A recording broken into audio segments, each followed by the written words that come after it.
In Quebec, when someone passes away, surviving family members usually claim the remains. But if the police can't find someone or the family doesn't want to claim the remains, the province takes charge and authorizes a funeral home to arrange cremation and burial. This isn't as rare as you might think. It happened more than 1,000 times in Quebec last year, and that number is growing. So what's going on? According to stats from Santé Quebéc, the number of unclaimed bodies has doubled from 448 in 2020 to 992 in 2025. In addition to those, an average of 135 cases a year are overseen by the coroner's office if the death is unexplained, violent, or involves allegations of negligence. C'est une augmentation d'à peu près 200% pour notre maison funéraire en 5 ans. Montreal has the most unclaimed bodies, but other regions in the province with barely any cases 20 years ago have also experienced a big jump. Experts say in part that may be due to population growth, as more people move away from the city to the suburbs and smaller cities. Since 2020, the number of unclaimed bodies in the Laurentians has doubled from 29 to 67 last year.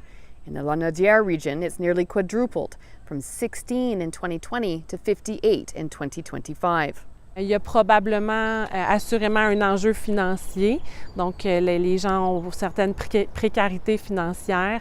The Quebec Pension Plan's death benefit has been capped at $2,500 for nearly 3 decades, and that amount is only reimbursed after the cremation and the funeral bill is paid. Funerals are super expensive, as we know, like the $2,500 offered by the government. It's just for transportations and cremation, and that's it.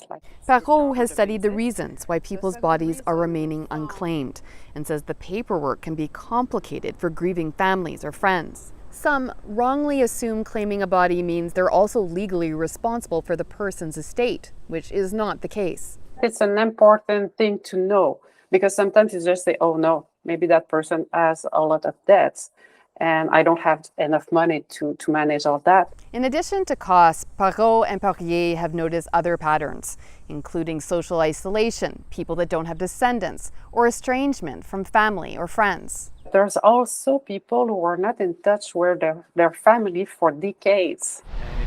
Called in as the chaplain for a dying woman a few years ago, Father Rodney Clark recalls the harsh administrative reality that immediately followed her death. The woman was homeless and had chosen medical assistance in dying after her cancer metastasized. But with no relatives around or financial resources, her body was essentially abandoned. There was no one around her who could cover the costs for transport and cremation. He quickly tried to find a donor to pay the bill so he could claim her remains. But by the time he organized everything, including a free marked grave, it was too late. She'd already been cremated at another funeral home and buried in a common grave. It's heartbreaking. And those links in our social fabric, which used to be very strong, are now almost non-existent.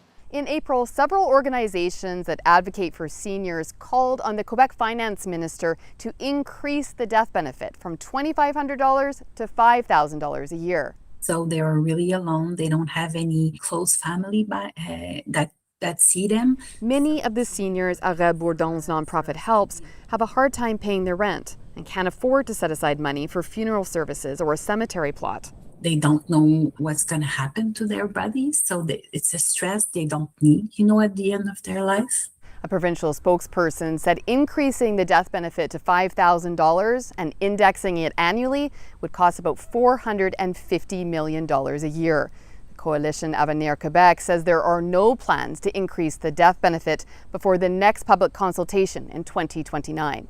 Poirier believes that the government needs to do more and says the rise in unclaimed bodies points to a troubling societal issue that needs to be addressed. C'est vraiment la dignité humaine. Nous, ce qui nous préoccupe vraiment, c'est de savoir que derrière toutes ces personnes-là, il y a une histoire, il y a un humain.